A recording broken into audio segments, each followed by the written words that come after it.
اعوذ باللہ من الشیطان الرجیم، بسم اللہ الرحمن الرحیم۔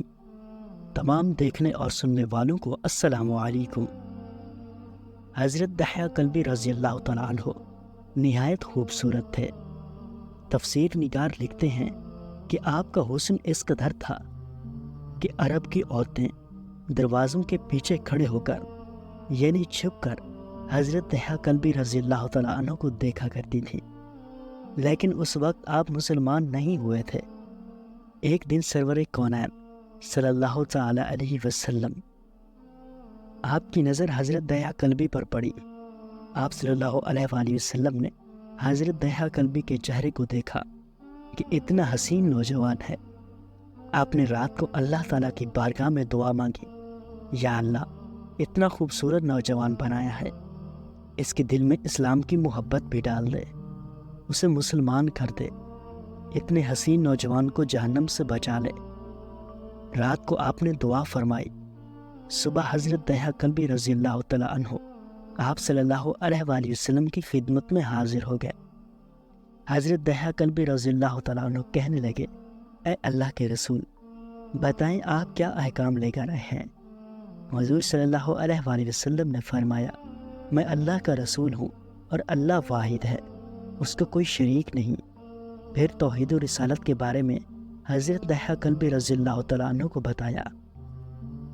حضرت دحیہ نے کہا، اللہ کے نبی، میں مسلمان تو ہو جاؤں، لیکن ایک بات کا ہر وقت ڈر لگا رہتا ہے۔ ایک گناہ میں نے ایسا کیا کہ آپ کا اللہ مجھے کبھی معاف نہیں کرے گا۔ آپ صلی اللہ علیہ وآلہ وسلم نے فرمایا، اے دحیہ، بتا تو نے کون سا گناہ کیا ہے؟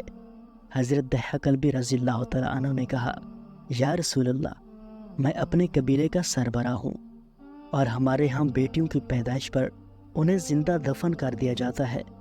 میں کیونکہ قبیلے کا سردار ہوں، اس لیے میں نے 70 گھروں کی بیٹیوں کو زندہ دفن کیا ہے۔ آپ کا رب مجھے کبھی معاف نہیں کرے گا۔ اسی وقت حضرت جبریل امین علیہ السلام حاضر ہوئے۔ یا رسول اللہ صلی اللہ علیہ وآلہ وسلم، اللہ تبارک و تعالیٰ سلام کہتے ہیں اور فرماتے ہیں کہ اسے کہیں، آپ تک جو ہو گیا وہ ہو گیا، اس کے بعد ایسا گناہ کبھی نہ کرنا، ہم نے معاف کر دیا۔ حضرت دحیہ آپ کی زبان سے یہ بات سن کر رونے لگے۔ آپ صلی اللہ علیہ وآلہ وسلم نے فرمایا، دحیہ آپ کیا ہوا، کیوں روتے ہو؟ حضرت دحیہ کلبی رضی اللہ تعالیٰ عنہ کہنے لگے، یا رسول اللہ، میرا ایک گناہ اور بھی ہے جسے آپ کا رب کبھی معاف نہیں کرے گا۔ آپ صلی اللہ علیہ وآلہ وسلم نے فرمایا، دحیہ کیسا گناہ، بتاؤ تو صحیح۔ حضرت دحیہ کلبی رضی اللہ تعالیٰ عنہ فرمانے لگے، یا رسول اللہ صلی اللہ تعالیٰ علیہ وسلم، میری بیوی حاملہ تھی اور مجھے کسی کام کے غرض سے دوسرے ملک جانا پڑا۔ میں نے جاتے ہوئے بیوی کو کہا کہ اگر بیٹا ہوا تو اس کی پرورش کرنا، اگر بیٹی ہوئی تو اسے زندہ دفن کر دینا۔ دحیہ روتے جا رہے ہیں اور واقعہ سناتے جا رہے تھے۔ میں واپس بہت عرصے بعد گھر آیا تو میں نے دروازے پر دستک دی۔ اتنے میں ایک چھوٹی سی بچی نے دروازہ کھولا اور پوچھا، کون ہے؟ میں نے کہا، تم کون ہو؟ وہ بچی بولی، اس گھر کے مالک کی بیٹی ہوں، آپ کون ہیں؟ دحیہ فرمانے لگے، یا رسول اللہ صلی اللہ تعالی علیہ وسلم، میرے منہ سے نکل گیا، اگر تم بیٹی ہو اس گھر کے مالک کی تو میں مالک ہوں اس گھر کا۔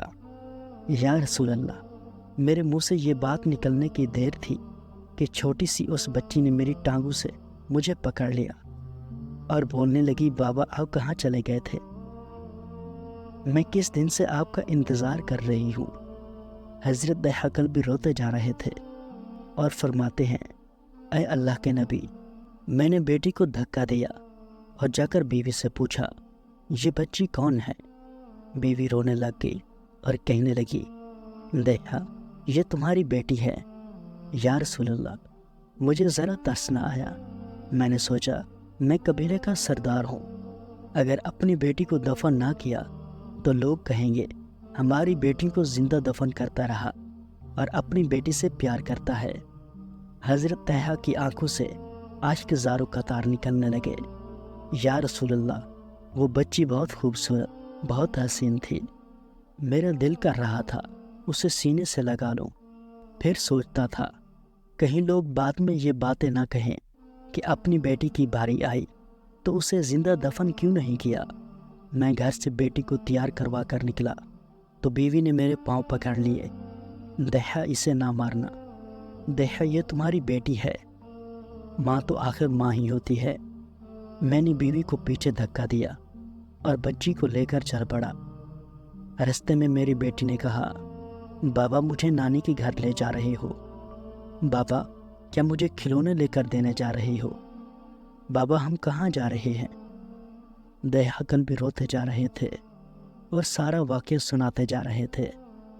یا رسول اللہ صلی اللہ تعالیٰ علیہ وسلم، میں بچی کے سوالوں کا جواب ہی نہیں دیتا تھا۔ وہ پوچھتی جا رہی تھی، بابا کدھر چلے گئے تھے؟ کبھی میرا منہ چومتی ہے، کبھی بازو گردن کے گرد دے لیتی ہے، لیکن میں کچھ نہیں بولتا۔ ایک مقام پر جا کر میں نے اسے بٹھا دیا اور خود اس کی قبر کھودنے لگ گیا۔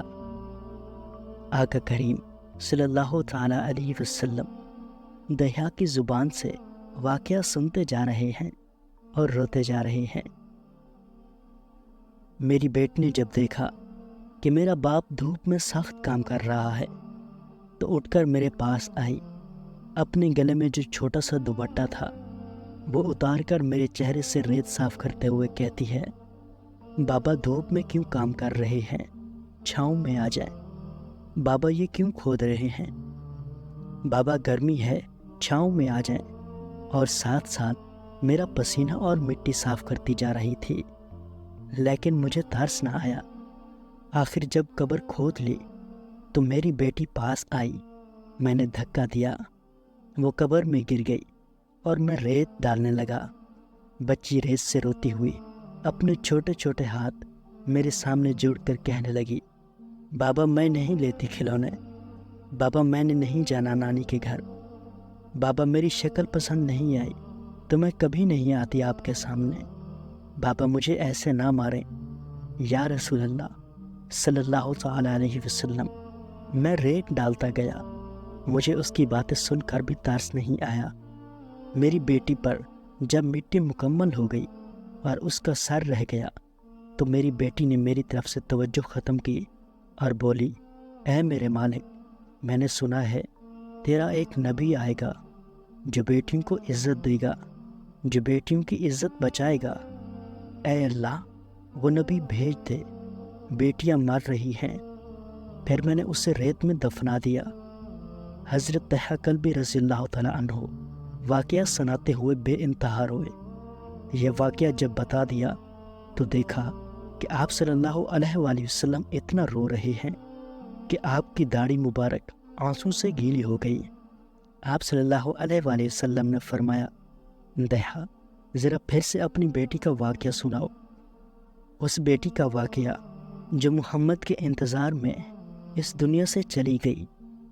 آپ صلی اللہ علیہ وآلہ وسلم نے 3 دفعہ یہ واقعہ سنا اور اتنا روئے کہ آپ کو دیکھ کر صحابہ کرام رضی اللہ تعالیٰ عنہم رونے لگ گئے اور کہنے لگے، اے دیہا کیوں رلاتا ہے ہمارے آقا کو، ہم سے برداشت نہیں ہو رہا۔